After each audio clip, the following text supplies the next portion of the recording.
Y bueno, pues hoy quiero concluir esta primer parte de la serie Como Perros y Gatos No Más, donde les dije que aunque lo que veremos después será una continuación de mensajes prácticos para el matrimonio, la quería dividir en dos bloques. En el primero aprenderíamos cómo detener el círculo vicioso de tantos conflictos, cómo aprender a pelear menos, a discutir con una menor intensidad, a bajarle 2 rayitas a nuestro modo apocalipsis, ¿verdad?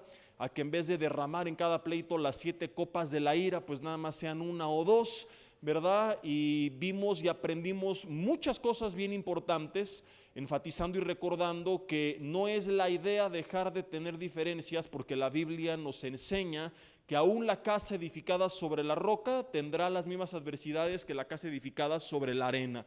Pablo dijo a los corintios que el que se casa añade aflicción de la carne. Ahí les adelanto, primos, ¿verdad? Que la Biblia dice que aunque nos amemos y lo que quieras, digan conmigo, van a sufrir. ¿Cuántos están recién casados? A ver, levanten la mano. ¿Cuántos tienen este año de casados? Ok, díganles, ¿qué va a pasar en los siguientes años? Van a sufrir, o sea, no hay vuelta atrás, no lo van a evitar. Y de eso va a tratar el tema de hoy. La idea es que no permitamos que esas diferencias, conflictos, pleitos, sufrimiento terminen llevándonos a romper el pacto matrimonial, cayendo en el divorcio, y que aprendamos que con Dios tendremos las herramientas para salir adelante de los baches difíciles. Entonces, de esto trató este primer bloque y lo voy a cerrar con un tema que he mencionado al inicio de algunos de los mensajes porque lo considero lo más importante, pero no hemos visto un tema entero como tal para hablar al respecto. No quise esperar que pasaran 18 mensajes para hablar de esto y por eso de repente daba reflexiones de 5, de 10 minutos. Fue de hecho uno de los breves puntos del tema que vimos en semanas anteriores de derribando los pretextos, pero hoy quiero que aprendamos ya de forma exhaustiva la importancia de que por sobre todas las cosas y anteponiendo esto al conocimiento adquirido, nuestras vidas personales y nuestro hogar sea gobernado por el Espíritu Santo, y de ahí el título de este mensaje, que es una casa gobernada por el Espíritu Santo, donde aprenderemos básicamente lo siguiente, y ahí les va esta pregunta: ¿por qué hay mucha gente que aunque tiene la teoría y aunque tiene las ganas de ponerla en práctica, no logra llevarla a cabo? Hablamos de que podríamos dividir que hay 3 tipos de matrimonios. Algunos que cometen errores por ignorancia. ¿Cuántas veces no tomamos decisiones incorrectas? Porque creíamos que era la correcta, porque así nos enseñaron. Porque a lo mejor creciste en un hogar machista donde aquí el hombre manda y la mujer se calla, y inclusive iglesias machistas donde la mujer esté sujeta, no con sujeta, así que se calla y dice amén a todo lo que diga el marido. Y de repente vienes a la Biblia y te das cuenta que esa no es la interpretación correcta, que eso no es el principio bíblico de autoridad. Cambia tu entendimiento, Romanos 12:2, y empiezas a vivir la buena, agradable y perfecta voluntad de Dios, porque has sido instruido con la lámpara de tus pies, lumbrera de tu camino. Hay personas en esta situación. Hay personas que aunque conocen lo que tienen que hacer, no quieren. Gente cínica que dice: no me da la gana, me gusta seguir pecando, sé que no es bueno lo que estoy haciendo, cómo le estoy hablando a mi esposa, los ojos que le echo a mi marido, pero no me importa, no quiero cambiar. Pero creo que la mayoría de nosotros, cuando tenemos diferencias, estamos dentro del tercer bloque de personas del cual voy a hablar esta noche. Gente que no carece de conocimiento porque lleva ya varias semanas estudiando, si bien no todo, sí mucho de lo que la Biblia dice acerca del matrimonio. Que no son cínicos, porque si no, no estarías aquí perdiendo el tiempo. O sea, yo creo que si estás aquí invirtiendo tiempo de tu fin de semana del viernes es porque tienes el anhelo de hacer las cosas bien. Si no, estarías en la cantina de borracho, No falta el que dice, es que si no vengo aquí mi esposa no me dejaría la cantina saliendo, ¿verdad? Pero bueno, estarías en tu casa tirado, lo que sea. Entonces creo que nos encontramos, y también los que nos siguen a través de redes, dentro de un grupo que tiene algunas bases o muchas bases bíblicas de lo que Dios enseña acerca de los roles que tenemos que desempeñar como esposo y como esposa, que tienen las ganas de llevarlo a cabo, pero que por una u otra razón no han logrado llevarlo a cabo. Y es cuando nos preguntamos ¿por qué?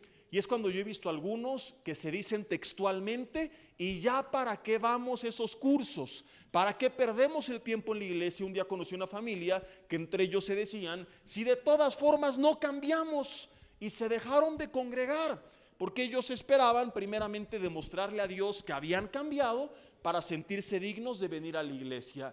Y yo he dicho siempre que cuando más problemas hay, ya sea en nuestra casa, relación o inclusive luchas personales contra algún pecado, no es cuando sintiéndonos indignos deberíamos de apartarnos hasta mostrarle a Dios que somos dignos, sino es cuando más que nunca nos tendríamos que acercar, cuando más discipulados y más estudios y más conferencias tendríamos que escuchar, porque es cuando más necesitamos de Dios. Y si con Dios nos cuesta trabajo, imagínate cómo te las vas a ver sin Dios. Yo no sé cómo le hacen los matrimonios que no están en Cristo.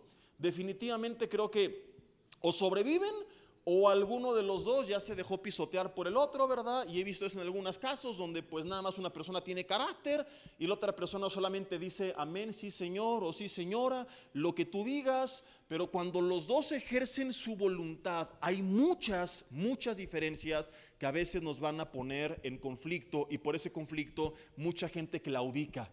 Mucha gente llega a sentir que las cosas de Dios no son para ellos, que no hay expectativa ni esperanza para su relación, para su familia, para su matrimonio.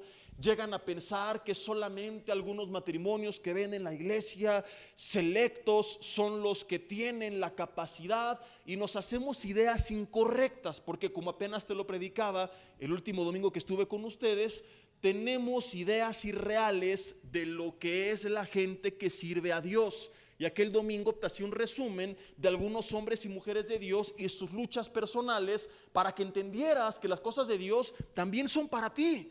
El hecho de que veas algunos matrimonios aquí en la iglesia que siempre están de la mano sonriendo, no quiere decir que el tuyo está descalificado. No, porque no se trata de lo que ellos han hecho, sino de lo que Dios ha hecho en ellos. Pero mucha gente tiene ideas incorrectas, y confieso, a veces nosotros como pastores, líderes, los maestros de la Biblia, tenemos la culpa por no ser honestos, porque por miedo a perder autoridad, mucha gente no se anima a abrir su corazón y decir, hey, yo también he pasado difícil. Se ocultan tras una careta, y tú ves a los matrimonios cristianos en redes sociales y siempre parecen la familia feliz, ¿cierto o falso? Siempre sonriendo, abrazados. Termina la grabación y sáquese para allá, ¿verdad? Se va a oír mal, pero en muchos casos, así como la vida de los artistas, que muchos no son felices y le venden una falsa idea de la felicidad a la gente, que si tengo poder y dinero voy a ser feliz, porque no graban su realidad. Salen en las cámaras y tienen que salir sonriendo, ni modo que salgan, ya estuvo, porque viven de eso. Entonces muchas veces la gente que aparece en público tiene ese chip de que en público tengo que aparecer con una buena cara, pero muchas veces bíblicamente esta buena cara no refleja la realidad. Porque si la Biblia dice que el que se casa, y nos engloba a todos, añada aflicción de la carne, una de dos: o los que están apareciendo en escena siempre sonriendo no están diciendo la verdad, o Dios se equivocó con ellos y la Biblia miente. La opción correcta es la primera. Queridos hermanos, todos tenemos, y me incluyo, conflictos.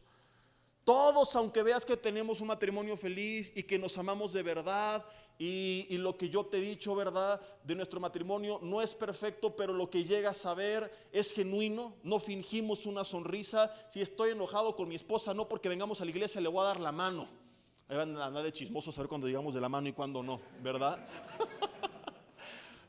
A veces estamos bien, estamos de la mano, estamos bien y no estamos de la mano, o estamos mal y no estamos de la mano, pero nunca hay una ocasión en la que, como vamos con los hermanos, nos damos la mano y sonreímos. No.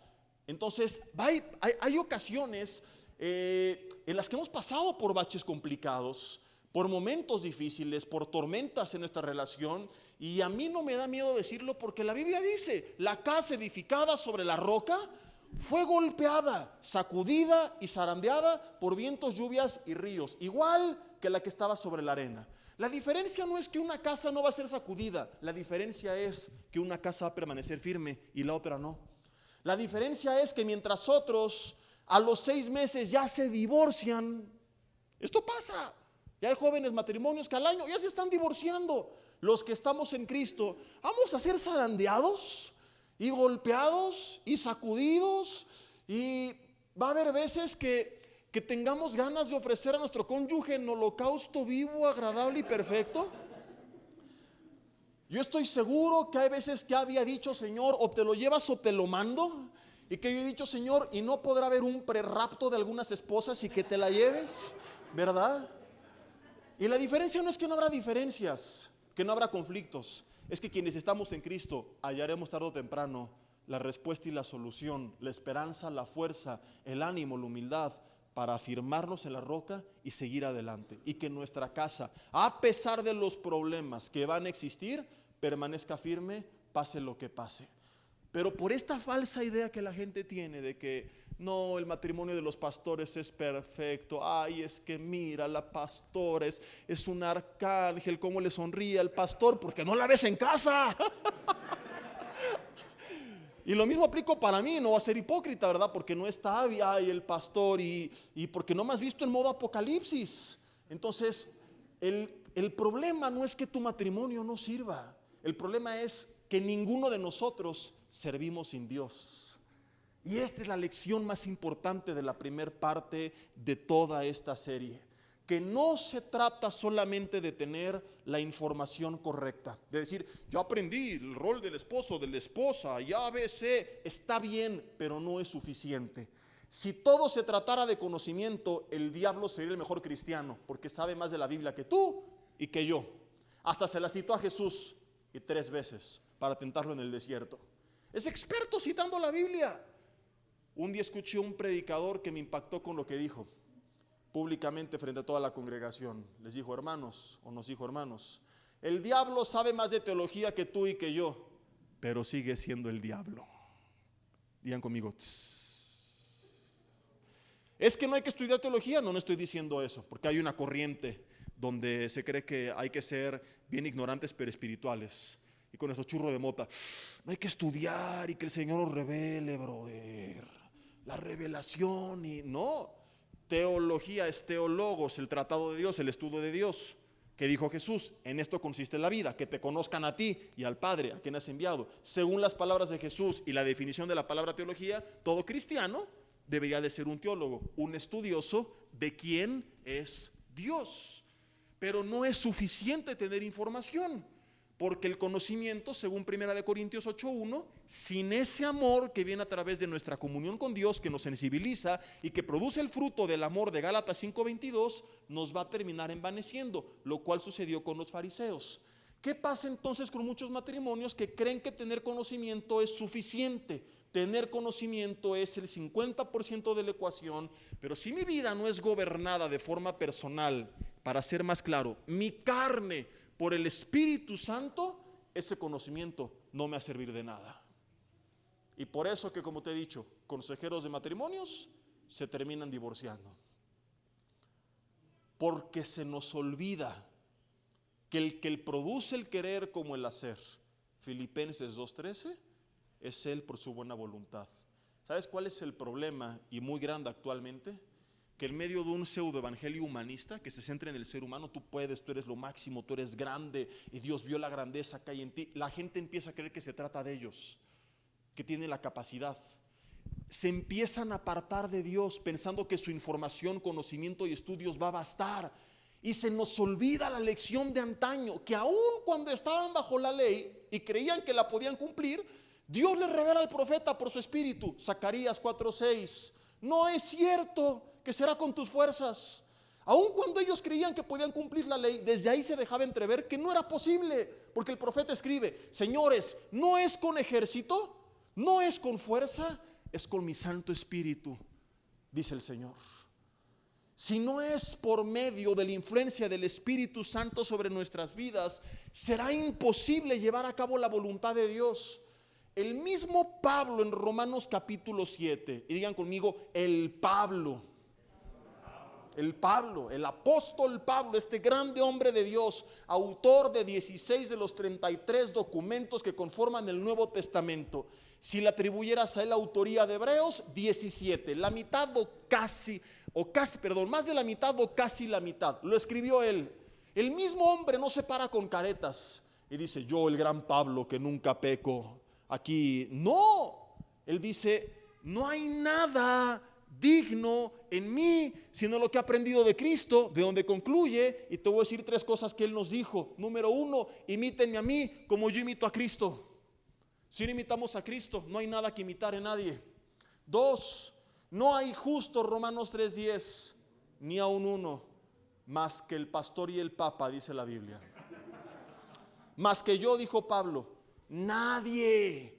Pablo escribió a los Efesios y dijo, Efesios 2:1, que Él nos dio vida cuando estábamos muertos en nuestros delitos y pecados. Entiende que la condición del hombre es esta, pero como queremos exaltar al hombre, el hombre piensa que él va a poder. Yo voy a hacer la voluntad de Dios, yo voy a conquistar las naciones, yo voy a impactar el mundo. Tú no vas a hacer nada, compadre. Es el poder del Espíritu Santo en tu vida y a través de ti. Y si lo entiendes, vas a ser mucho más usado de lo que crees. Pero si no lo entiendes, Dios no puede hacer nada con tu vida. Porque insisto, no es con ejército ni con fuerza. Tan es así que Jesús, aún después de 3 años y medio, escúchame, 3 años y medio, mañana, tarde y noche, de discipular a sus discípulos, les dice, Hechos capítulo 1, ni se les ocurra ir a predicar. Se quedan en Jerusalén encerrados, orando, hasta que venga el Espíritu Santo sobre ustedes, lo cual pasó en Pentecostés. Porque Jesús sabía que sin el dunamis del Espíritu, el poder del Espíritu, en sus fuerzas, por más conocimiento, y aun cuando habían conocido a Jesús, seguiría sin ser suficiente. Uy, uy, uy, ay, ay, ay. Y hasta que viene sobre ellos el Espíritu, ahora sí, vayan. Porque entonces, dijo Jesús, recibirían poder. Nosotros al venir a Cristo recibimos el Espíritu y ya no se aparta como antes. Pero según Primera de Tesalonicenses 5:19 y Efesios 4:30, sí lo podemos apagar y sí lo podemos contristar. Y esta palabra apagar tiene la connotación de una llama que puede estar ardiendo, consumiendo todo lo que le echas, dando calor a los que le rodean, y así puede estar el Espíritu Santo bendiciendo al mundo que nos rodea a través de su fuego en nuestras vidas, consumiendo toda carne, o puede ser una pequeña chispa que no causa ningún impacto en el mundo que le rodea. Está ahí, pero su efecto no es realmente tangible. Entonces ahí está, pero estamos tan en la carne que no somos sensibles a la obra que Él está haciendo en nuestras vidas, porque hemos, y la Biblia dice, esto es posible, apagado el fuego. Y de ahí Pablo concluye que hay un gran problema. Te decía que Él reveló 3 grandes verdades, bueno, muchas, pero en cuanto a esto, 3 que estoy mencionando, un gran problema en muchos cristianos, y que Él humildemente reconoce que había en Él. Romanos 7 del 15 al 24, que a veces dice Pablo, lo bueno que quiero hacer, no lo hago, y lo malo que no quiero hacer, ¿qué creen? Que eso sí lo hago. Y esto lo podemos aplicar de muchas formas, pero estamos en un contexto matrimonial. ¿Te ha pasado esto? Que dices, quiero hablarle bien a mi marido, pero como no respondió tu mensaje enseguida, tu carne se enchiló y lo bueno que querías hacer no lo hiciste, ¿verdad? Y en vez de recibirlo con un mi amor, qué bueno que llegaste, lo recibes con gritos, con insultos y con las copas de ira derramadas sobre su cabeza. Y Pablo dice, es que no soy yo el que hace aquello, es el pecado que mora en mí. Y no lo escribe para poner pretextos. Mi amor, yo no me quería emborrachar, pero el pecado que mora en mí me llevó. Porque hay gente bien lista, ¿verdad? Comenzando por mi hijita, que tiene unos argumentos que le digo, nena, si no tuvieras un papá listo y una mamá lista, la chamaqueada que nos meterías, ¿verdad? Está con unos problemas del estómago y sabe que tiene que tomar agua, pero no quiere tomar agua. Le dice a la doctora, nena, ¿y por qué no quieres tomar? Dice, es que yo sí quiero, mi mente lo desea, pero mi cuerpo no quiere. Así le dijo. Un día me escuchó hablar de este tema, pero enfocado en la lucha personal, y me dice, papá, es que eso es lo que me pasa. Cuando le respondo mal y me porto mal, es que yo no quiero, pero es el pecado que mora en mí el que me lleva Así textual me lo dijo. Entonces Pablo no lo escribe para justificar el pecado, sino para que entendamos esta verdad que mucha gente ignora, porque piensa que va a venir a Cristo y con una varita mágica todo va a cambiar. Y dice, no. Pablo termina concluyendo que aunque nuestro espíritu, el hombre interior, dice él, se deleita en la palabra de Dios, la carne, sus miembros, dice, se rebelan en contra de la ley de Dios y me quieren llevar cautivo a la ley del pecado. Y es tan grande el problema y la frustración que el penúltimo versículo del capítulo 7, que es el 31, él dice, miserable de mí, ¿quién me librará de este cuerpo de muerte? No lo olvides, porque acá hay una gran verdad que mucha gente ignora. Al venir a Cristo, recibimos una mente renovada, un espíritu regenerado, pero nuestra carne se queda igual. Puedes resistir al diablo y huirá de ti. Te puedes aislar del mundo, pero hay algo que no puedes evitar. Hasta la tumba, tu carne seguirá siendo carne. Y todos tenemos diferentes tipos de luchas en la carne. Gálatas 5:17 habla de las obras de la carne, cosas que están arraigadas. Y no es para que te frustres. Pablo no termina aquí. Que alguien le haya puesto capítulos y versículos no quiere decir que ahí se acabó el tema. El capítulo 8 continúa. Porque si termina con miserable de mí, yo salgo de aquí, me aviento del puente y digo ya que el Señor me lleve. Pero el capítulo 8, ¿sabes de qué habla? De la victoria sobre la carne mediante una vida en el Espíritu. Es donde dice, si vives según la carne morirás, pero si por el Espíritu haces morir las obras de la carne, vivirás. ¿Cuál es la lección? Ni me voy al extremo de pues ya ni modo, es la carne y no voy a poder, ni al extremo de yo todo lo puedo porque soy un campeón. No, sino reconocer la realidad de que en mi carne no hay bondad. Y si tienes alguna duda, al final te lo voy a demostrar con el ejemplo más crudo de la Biblia que tú puedes encontrar, donde veremos la diferencia de lo que puede ser un hombre de Dios en el espíritu y en la carne. El mismo hombre con mismo conocimiento en diferente estado. Pues mucha gente no lo entiende. Piensa que como vengo a la iglesia, escucho la palabra, ya todo va a cambiar, y no es así. Ya soy buena persona, yo no soy como los del mundo. Y todo comienza por derribar nuestro orgullo y darle un golpe mortal al ego, pararnos frente al espejo y reconocer esta gran verdad. Sin Dios estoy perdido, sin Dios estoy muerto, sin Dios no hay nada de bondad en mí. Estaba muerto. ¿Y qué puede hacer un muerto por sí mismo? ¿Cuándo has visto en un funeral que el muerto de repente está así y abre los ojos? ¿Qué hubo, le banda? Es que ando viendo si resucito. Aguánteme tantito, me vuelvo a morir. Yo creo que sí, tantito. Se me antojó el café que están repartiendo, olió rico, llegó hasta la tumba. Sigan llorando, voy por un cafecito y me vuelvo a morir. A ver, tía, qué gusto verte. No, ya me voy. Adiós. El muerto no puede hacer nada por sí mismo porque está muerto. El ser humano sin Dios está muerto. Si no es Filipenses 2:13, por medio de él que produce tanto el querer como el hacer, no será imposible. Entonces, ¿qué es lo que Pablo enseña?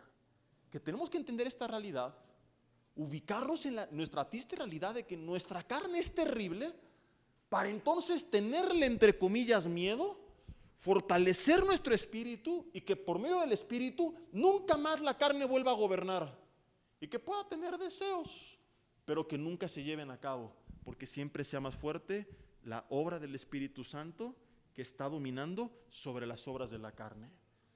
Yo les he dicho, tengo terror por lo que he leído, por lo que conozco de mi carne, de vivir una vida en la carne, porque no sé de qué sería capaz de hacer y no lo quiero averiguar.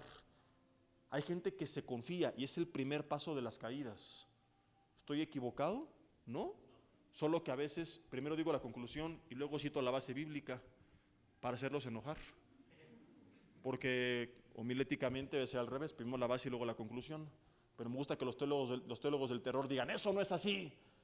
para luego decirles, y no dijo Pablo que todo aquel que cree está firme. Mire que no caiga. Entonces, ¿es bíblico o no lo es? Primer paso para caer, creer que no vas a caer. Qué paradoja.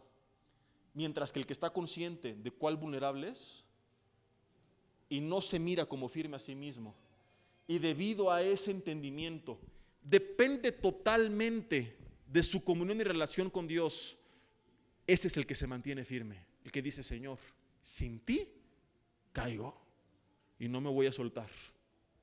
Un día un hermano recién casado me dijo, Jesse, tengo muchos problemas de lujuria.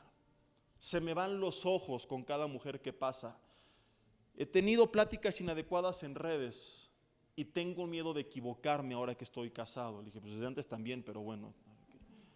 De hecho está por aquí a la mitad, si se puede poner de pie, hermano. No, no es cierto. Ni era de esta congregación. Estamos en el lobby del Camino Real de Santa Fe platicando y de repente le hace así, porque me dice que se me van los ojos y le hace así. Me dice, mira, le digo, yo cómo andar viendo. No, que mire lo que estoy viendo, que mires cómo se me van los ojos, no me puedo controlar. Y le dije, ese temor puede ser canalizado para bien si eres inteligente. Le dije, porque puede hacerte tan consciente de tu realidad que te vuelva tan dependiente de Dios que nunca más te vuelva a pasar. El día que tú te confíes y piensas que ya lo hiciste y bajes la guardia y te sueltes de Dios, será el primer paso para la caída. La Biblia enseña, antes del quebrantamiento es la soberbia, antes de la caída la altivez de espíritu. Cuando me elevo y yo no voy a caer porque ya me sé la Biblia, porque soy el teólogo, porque le predico a otros matrimonios, en ese momento me desconecto de Dios y ¡pum!, viene la caída. Entonces el primer paso es un golpe duro al ego. Es decir, aunque voy a la iglesia y hago y deshago y en la alabanza tengo cara de querubín, mi carne es terrible y no le voy a dar ni un punto porcentual a la infeliz de que haga de las suyas. Decía Martín Lutero, pensé que el viejo hombre había muerto en las aguas del bautismo, pero ya descubrí que el infeliz resucitó y que tengo que ahogarlo todos los días. Que el infeliz sabía nadar, y que tengo que ahogarlo todos los días. Vuelvo a repetir, pensé que mi viejo hombre había muerto en las aguas del bautismo, pero descubrí que el infeliz sabía nadar, si no está buenísimo, y que tengo que ahogarlo todos los días. Pues vienes a Cristo. ¿Y por qué en la vida eterna nuestra carne queda 3 metros bajo tierra hasta la resurrección cuando recibe un cuerpo glorificado? Porque mi carne no es regenerada. Porque mi carne se queda contaminadota por el pecado. Y lo que cambia es mi entendimiento. Y en mi entendimiento llevo mi vida en comunión con Dios. Y como Pablo decía, entonces, en comunión con Dios, fortalecido en el Espíritu, pongo en servidumbre mi carne, la sujeto, le digo, aquí tú no mandas y no tengo que temer de volver a caer. No es tampoco de que, híjole, ¿y si me pasa? No, porque ahora tengo una seguridad que no viene de mis fuerzas, que viene de las fuerzas que Dios me da. Entonces ahí está la respuesta de por qué sé lo que tengo que hacer, lo quiero hacer, pero no lo hago. Porque lo que quiero no lo hago y lo que no quiero es lo que termino haciendo. Ibas camino a las flores para llevarle a tu esposa unas en el espíritu, tocado por el Señor, y a la mitad del camino se te atravesó un puesto de tacos de pastor y la carne dijo, ¿y si mejor lo de las flores, mejor lo invierto en tacos y le llevo unos tacos? Y le ibas a preparar a tu marido una cena romántica y en el espíritu estabas tocada porque venías de 2 horas de adoración, ¿verdad? De haber estado en la presencia de Dios. Y de repente los chamacos te hicieron enojar y en la carne dijiste que se traiga una marucha en el desgraciado. ¿Sí o no pasan cosas como estas? En el espíritu querías hablar bien y escribir románticamente y estabas ahí con el mensaje, pero algo te hizo enojar, el tráfico, una mala noticia, el estrés, el mismo cónyuge, ¿verdad? Podemos hacer de estos memes que dicen, objetivo, ser buena onda con el cónyuge, obstáculo, el cónyuge, ¿no? O sea, salimos de aquí y queremos hacer las cosas bien, pero algo hace explotar nuestra carne y volvemos a las mismas. Y se los he compartido esto en domingos en cuanto a las luchas personales. No voy a poner ejemplos de luchas personales, pero por supuesto que también aplica, ¿verdad? Con nuestra familia, con nuestros hijos, con nuestros pecados ocultos y en este caso con nuestro matrimonio. ¿Cuántas veces fuiste al seminario, al congreso, oraron por ti, tomaste consejería, leíste el libro? No, ya dijiste, no hombre, de aquí a las naciones a predicar a los matrimonios y una relación ejemplar, y una semana, y 2 semanas, y 3 semanas, y de repente en la carne volviste otra vez al mismo punto. Ahora, eventualmente, como lo hemos visto, habrá problemas, y esto no tiene que espantarte, porque también hay gente que espera que todo sea color de rosa, y como ya lo dejamos bien claro en la serie, eso no va a pasar, y menos con la persona que te casaste. Solo algunos lo cacharon. Hay hombres que sí lo cacharon, pero les da terror reírse. Dicen, no, mi amor no está hablando de ti, está hablando de otros, pero no está hablando de mí. Entonces, eventualmente, y aquí hay que hallar este equilibrio, ¿verdad? Entre no justificar que vivamos como perros y gatos todos los días, porque tampoco va para allá, a que el 90% peleamos y 10% de reconciliación estamos bien, pero tampoco a que si regularmente hay una buena relación, nos sintamos desanimados si vienen en algunas ocasiones diferencias, discusiones, vientos, lluvias y ríos que golpeen en contra de nuestra casa. ¿Cómo puedo hallar ese perfecto equilibrio en el cual puedo tener el mejor matrimonio posible dentro de los límites que la Biblia me lo permite, ya que entendimos la realidad que la Biblia establece, viviendo una vida en el Espíritu? Y para que eso suceda, no basta información, me tengo que rendir al Señor.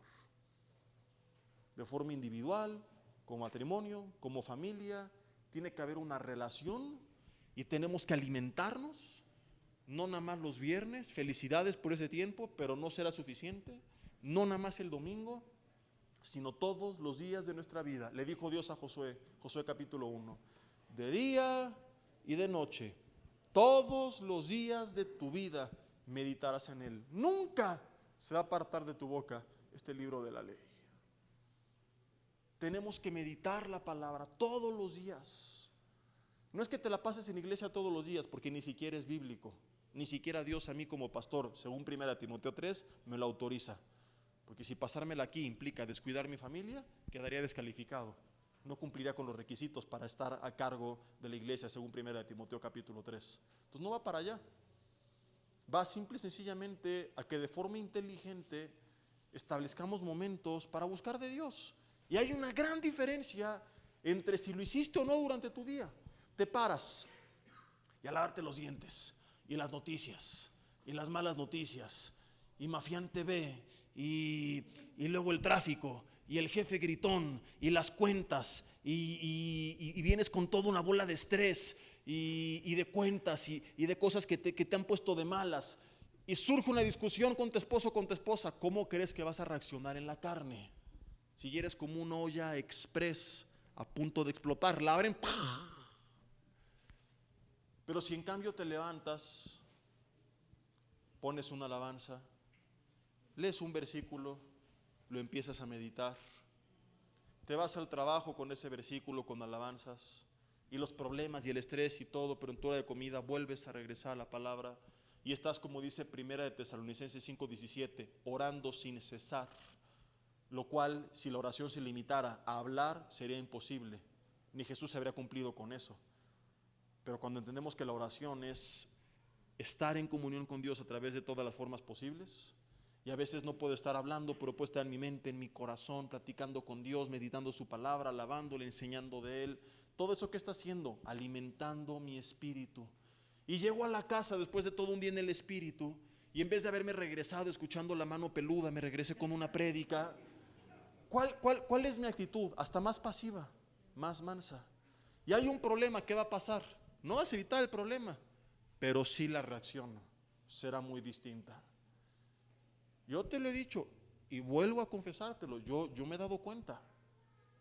Estoy en la carne, enojado y perdió el América, que casi no pasa eso, pero las pocas veces que llega a suceder, ¿verdad? Y hay un problema, mi reacción es muy distinta a cuando estoy meditando la palabra, orando, alabando, la reacción es muy distinta, porque hablamos de una carne totalmente libre versus una carne dominada por el poder del Espíritu Santo. Había un gran teólogo que le dijeron, ¿cómo explica esto? Hace muchos años, y él dijo, es muy simple. Es como si dentro de mí hubiera 2 leones o 2 tigres, decía él. Uno bueno y uno malo, uno negro y uno blanco, que se la pasan peleando y cada uno quiere hacer su voluntad. Y le decían, ¿cuál de los 2 gana regularmente? Y dice, es muy fácil, al que más le doy de comer. Entonces, aun si no tuvieras toda la información que tienes, mediante una vida en el Espíritu conectado con Dios, seguramente muchas de tus reacciones serían muy distintas. Porque el fruto del Espíritu, y eso sí lo hemos visto antes, Gálatas 5:22, es amor, gozo, paz, paciencia, bondad, benignidad, fe, mansedumbre y dominio propio. Cierto o falso que muchos de nuestros problemas es porque en las 2 partes carecemos de alguno de estos 9 características que conforman el fruto del Espíritu Santo.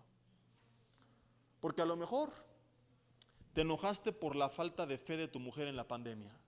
Te corrieron y en vez de tener ese apoyo, esa ayuda idónea, no te preocupes, vamos a orar, todo va a estar bien. Llegó, ya ves, te lo dije, inútil, bueno para nada, ya nos cargó el payaso, ahora ¿qué vamos a hacer? A lo mejor en la falta de paciencia de tu marido, apúrale, no sé qué, y te empieza a gritar, insultar.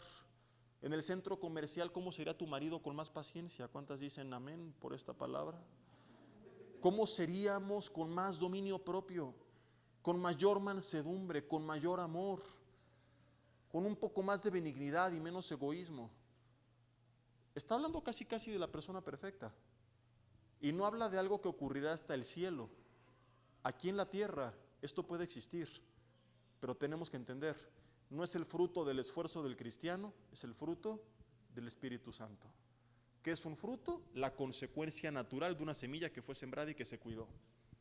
¿Qué es lo que tengo que hacer yo? Nada más que permitir que esa semilla sea sembrada y cuidarla. Recibí al Espíritu Santo al venir a Cristo, ahora es a través de mi comunión con Dios, echarle agüita a esa semilla, que le dé el sol a esa semilla, y la semilla solita se va a encargar de hacer el trabajo. Yo tengo un árbol todo seco porque no lo cuido, y voy y le compro manzanas Washington del súper y se las pego con Durex, ¿qué les va a pasar? Se van a podrir porque no son genuinas. Se puede ver bonito un tiempo, pero tarde o temprano saldrá a luz la realidad. ¿Qué tienes que hacer tú? ¿Colgar las manzanas? No, cuidar al árbol. El fruto, el árbol solito lo va a dar, no depende de ti, sino de tu trabajo en él. Ese árbol nos representa a nosotros. ¿Qué hacen muchos cristianos? Ante la falta de una relación genuina con Dios, fingimos el fruto del Espíritu Santo. ¿Cómo está, hermano? Gozoso. Y dices, gloria a Dios que está gozoso, porque cuando está amargado no imagino la cara que se trae. Fingimos. Empezamos a tratar de reflejar el fruto. El problema es que si no es genuino, tarde o temprano va a explotar la realidad de la sequía que hay dentro. ¿Qué tenemos que hacer? Nuestra chamba no es producir el fruto, es cuidar la semilla que fue sembrada en nuestros corazones. Por medio de la fe, Cristo habita en nuestros corazones. Y ahora tenemos que regar la semilla con el agua de la palabra, que le dé la luz de Dios, tener comunión con Dios. Y mientras más me rinda al Señor y más tiempo pase con el Señor y más someta mi carne al dominio del Espíritu, más podré ver tangiblemente ese fruto de Gálatas 5:22, bendición a los que me rodean a través de mi vida. ¿Sí me explico o no? Y esto es lo mejor de todo, que lo único que tenemos que hacer es rendirnos a Él. O sea, es tan sencillo el cristianismo cuando entendemos esto. Por eso algunos dicen, ¿es fácil o difícil? Porque Jesús decía que era ligera su carga, pero por otra parte que era pesada. Entonces, ¿se contradijo? No. Cuando lo intentas en tus fuerzas es pesadísima. Cuando entiendes esta verdad, es ligera y fácil de llevar. Porque entiendes que no se trata de la obra que tú haces, sino de la obra que Dios hace en tu vida. Y lo único que tienes que hacer es rendirte a Él. Nuestro gran problema es que buscamos, como te lo he predicado muchas veces, en un orden incorrecto, la perfección para luego sentirnos dignos de la rendición. O sea, cuando cambie me acerco a Dios. Como no he cambiado, no puedo acercarme así a Dios. La iglesia es para gente buena. Es la falsa idea que vendió el legalismo. El diablo astutamente nos lleva a extremos. O somos bien religiosotes y legalistas o bien libertinos y carnales. Y no es así. Jesús se juntó con publicanos y pecadores a comer. Los fariseos le preguntaron por qué y dijo, ¿por qué no viene a llamar a justos sino a pecadores al arrepentimiento? ¿Por qué no son los sanos sino los enfermos los que requieren médico? Y sería absurdo que fueras al médico, te lo he predicado muchas veces. Esto está en Lucas 5, 27 al 32. Y que el médico te dijera, no, espérese tantito, usted está bien enfermo, ¿cómo se le ocurre entrar hacia mi consultorio? Me va a contagiar. A ver, se me sale de aquí y cuando esté sano me viene a ver y estoy a sus órdenes. Dices, ¿para qué quiero un médico así? Y es lo que la iglesia intenta hacer. Queremos cambiar a la gente para que entonces entre. Oye, te invito el domingo, pero tienes que ir vestido así, tienes que hablar así, peinado así, así. Quieres hacer la obra del Espíritu Santo en la vida de la gente. Y en el matrimonio igual. Queremos primero cambiar para decir, ya cambiamos, somos un matrimonio ejemplar. Ahora sí vamos al grupo de matrimonios, tomados de la mano, sonriendo para que nos vean qué felices somos. Nunca va a pasar. Tenemos que entrar como estemos, de enfermos, de rotos, de podridos, de perdidos, para que entonces el consejo y la receta del médico nos sane y venga un cambio. Entonces, ¿tiene que haber una transformación? Sí, pero no como prerequisito para acercarme a Dios, sino como el resultado de haberme acercado a Él. Les he puesto el ejemplo de Moisés. ¿Subió a la presencia de Dios porque su rostro resplandeció? ¿O su rostro resplandeció porque subió a la presencia de Dios? ¿Qué ocurrió primero, el encuentro o la transformación? ¿Qué ocurrió primero? Primero subió y luego su rostro se transformó. El problema de gran parte del cristianismo hoy en día es que queremos transformaciones sin encuentro, sin presencia, porque la cima representa eso, la presencia de Dios. Quiero que mi matrimonio cambie, que las cosas mejoren, pero no hay comunión con Dios, es imposible. No hay relación con Dios, es imposible. Primero vengo a la palabra, vengo a su presencia, con este rostro natural, dile al de al lado, con esa cara de amargado, así como estamos, y entonces resplandeceremos. Y serás un testimonio. Y verá la gente ya fuera de broma, oye, esos cuates llegaban siempre enojados, se veían feos, siempre gritándose, amargados, ¿verdad? Están todos enfermos y ahora están bien contentos, bromean, se ríen, se abrazan, se besan. ¿Qué les pasó? A ver, ¿si es la misma? Sí, sí es la misma. ¿Y qué les pasó? Que un encuentro con Dios resplandece el rostro. Que cuando la semilla es cuidada, produce fruto. Que cuando alimentamos al tigre bueno, le gana al malo. Diferentes ejemplos de llegar a la misma conclusión que Jesús resume en Juan 15 del 1 al 5, diciendo, hey, yo soy la vid, ustedes los pámpanos. Si permanecen pegados a mí como el pámpano a la vid, van a llevar fruto. Mucho fruto y más fruto. Pero separados de mí, versículo 5, nada pueden hacer. Y si no me crees, concluyo con lo que te prometí. Pregúntale al rey David. El único hombre del que la Biblia habla como alguien conforme al corazón de Dios. El hombre en el espíritu era un gigante. Enfrentaba leones, osos. Se surtió a Goliat. Le dijo a Saúl, Dios me entrega a los leones, Dios me entregará a Goliat. A Goliat le dijo, Dios te entregaré en mis manos. El hombre dependiendo de Dios no le tenía miedo a nada y nada lo destruía. Aguantó la persecución de Saúl, de toda la nación de Israel, traiciones en el espíritu. Perdonó 2 veces a Saúl cuando le podía quitar la vida con toda justificación. Nadie le hubiera recriminado nada, se hubiera convertido en rey en ese instante, pero tanto confiaba en Dios que dijo, Él es el ungido, si Dios me quiere poner, que Él me ponga, yo no voy a actuar de forma carnal. Date cuenta el tipo de hombre que era en el espíritu. Enfrentó innumerables ejércitos, los moabitas, los amonitas, los suegritas, muchísima gente terrible que apanicaba al pueblo. Siempre salió victorioso. Paradójicamente, su peor caída no viene en tiempos de guerra, viene en tiempos de paz. No vino peleando una batalla, vino en su propia casa, mientras él cómodamente daba vueltas en su techo. Un día, dice el segundo libro de Samuel, capítulo 11, que al caer la tarde David se levantó de su lecho.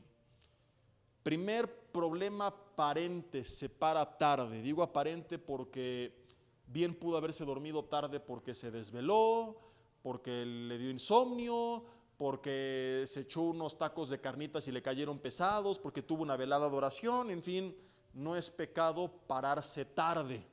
Sin embargo, el hombre solía ser un hombre que de madrugada buscaba a Dios. Démosle el beneficio de la duda y supongamos que por alguna causa justificada se paró tarde al otro día. El problema real es que en vez de ser ese hombre que, según los salmos, lo primero que hacía era buscar el rostro de Dios en oración y en intimidad, ese día él se para y se pone a dar vueltas en el terrado de su casa.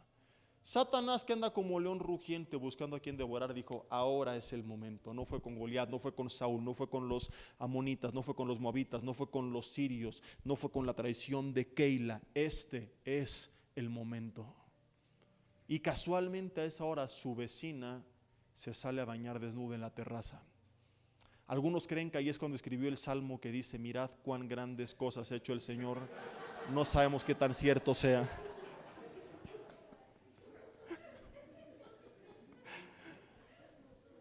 Pregunta por ella. Es Betsabé, mujer de Urías Eteo. David está casada. Y Urías además era uno de sus valientes. En resumidas cuentas te cuento el resto de la historia, y es que la manda a llamar, se acuesta con ella y le embaraza.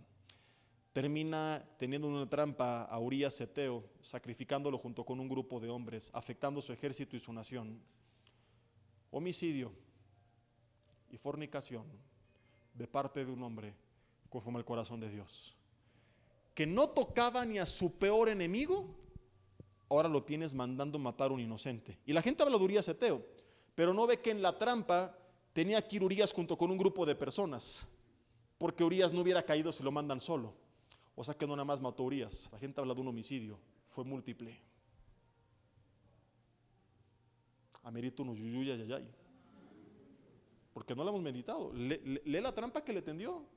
Los manda a acercarse a una torre cuando todo el mundo sabía que estratégicamente nadie en la milicia hacía esto. Y probablemente fue de su gente valiente, porque era de los valientes. Y hubiera sido raro que ahora ve con los cobardes. Entonces, de que más murieron, más murieron.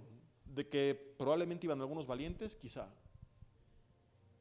Y dices, ¿qué pasó? Y aquí está la gran diferencia, el parteaguas. David en el espíritu no toca ni a su peor enemigo. David en la carne es capaz de cometer cosas que nunca antes ni siquiera él mismo hubiera imaginado. Cuando leemos esto, entendemos por qué nos tiene que dar miedo vivir en la carne. Porque si le hubieras preguntado a David: David, ¿crees que en algún futuro cercano serías capaz de cometer fornicación y homicidio múltiple y dañar a tu nación? Jamás, ¿cómo crees? Ni a Saúl toqué. Lo hizo. ¿Por qué? Porque él, después de tantas victorias, se confió tanto en sí mismo que ese día se levantó y dijo: soy David, el gran hombre de Dios, puedo dar vueltas en mi terraza sin buscar a Dios y no va a pasar nada. ¿Cuánta razón tenía? No pasó nada, pasó de todo. Un día sin Dios es más que suficiente, según esta verdad bíblica, para derrumbar un gran hombre de Dios. Y si David no basta, mira la Biblia y ve cuántos ejemplos hay de gente que conocía la palabra de Dios y que aún así atentaron en contra de su familia, siendo un gran ejemplo de lo que una persona puede hacer en contra de sus más cercanos viviendo en la carne. Los hermanos de José en la carne vendieron a su esclavo. Atalía en la carne mandó matar a sus propios nietos. Los reyes en la carne afectaban a sus hijos. Amnón abusó de su media hermana Tamar. Absalón manda matar a Amnón. En la carne intenta matar a su propio padre por el rencor que tenía. Herodías le quita la oportunidad a su hija Salomé de recibir hasta la mitad del reino y por sus pasiones sexuales termina pidiendo la cabeza de Juan el Bautista. El mismo Abraham, el padre de la fe, 2 veces expuso a su esposa por su incredulidad, paradójicamente. En la carne, no importa quién seas, puedes terminar atentando aún contra la gente que tú más amas. Yo no sé qué más ejemplos, historias requerimos para entender que no importa cuánto conozcamos de Dios. Ellos conocían la palabra de Dios, la ley de Dios. Si nos confiamos en nosotros y no entendemos que no es con ejército ni con fuerza, sino con su espíritu, puedo terminar haciendo lo que nunca antes imaginé. Todo lo que has aprendido hasta hoy, sin comunión con Dios, no te servirá para nada. Todo lo que has aprendido hasta el día de hoy, en comunión con Dios, traerá una transfiguración. Tu rostro resplandecerá. Cierra tus ojos ahí en tu lugar y dile: Dios, te doy gracias por tu palabra en esta noche, por todo lo que hemos aprendido en este primer bloque de la serie, Señor. Te pedimos perdón si en un engaño sincero pensamos que solamente se trataba de captar información y descuidamos nuestra relación. Hoy nos queda claro que para restaurar las relaciones a nivel horizontal, primero se tiene que restaurar la relación a nivel vertical. Que si no están bien las cosas entre el cielo y la tierra, menos fluirán con el resto de la tierra. Que quizá creíamos que el problema era nuestra relación con nuestra esposa, con nuestro esposo, y hoy nos queda claro que lo que hay que arreglar y fortalecer urgentemente es nuestra relación contigo. Dios, te entregamos toda apatía, todo orgullo, toda soberbia, toda vanagloria, toda seguridad propia y autoconfianza. Nos reconocemos como vulnerables y perdidos sin ti. Tenemos pánico, Señor, de descubrir qué haríamos en la carne. Y ya sea que estemos en camino a descubrirlo, que ya lo hayamos descubierto o que ni siquiera tengamos idea de lo que podría pasar, no queremos correr riesgos y queremos volver al punto de partida en el que reconocemos, Señor, que sin ti nada podemos hacer. En el que nuestro compromiso hoy contigo se limita a decir: Señor, te prometo rendición. Quisiéramos decirte que seremos los mejores cónyuges y que nunca más pelearemos ni te decepcionaremos. Tú sabes que habrá dificultades en el camino, pero solamente una cosa te prometemos: por nada del mundo romperemos nuestra comunión contigo, Señor. Seguiremos rendidos a ti buscando tu presencia y te pedimos que en esa búsqueda tú transformes nuestro rostro. Yo te pido que así sea hecho, Señor, que de hoy en adelante la comunión personal de cada uno de nosotros contigo pueda ser más fuerte y que se refleje, Señor, en el fruto del Espíritu que producirás y que eso impacte para bien toda relación que tengamos aquí en la tierra, incluyendo la relación con nuestro cónyuge. Que así sea hecho, te lo pedimos en el nombre de Jesús. Amén y amén.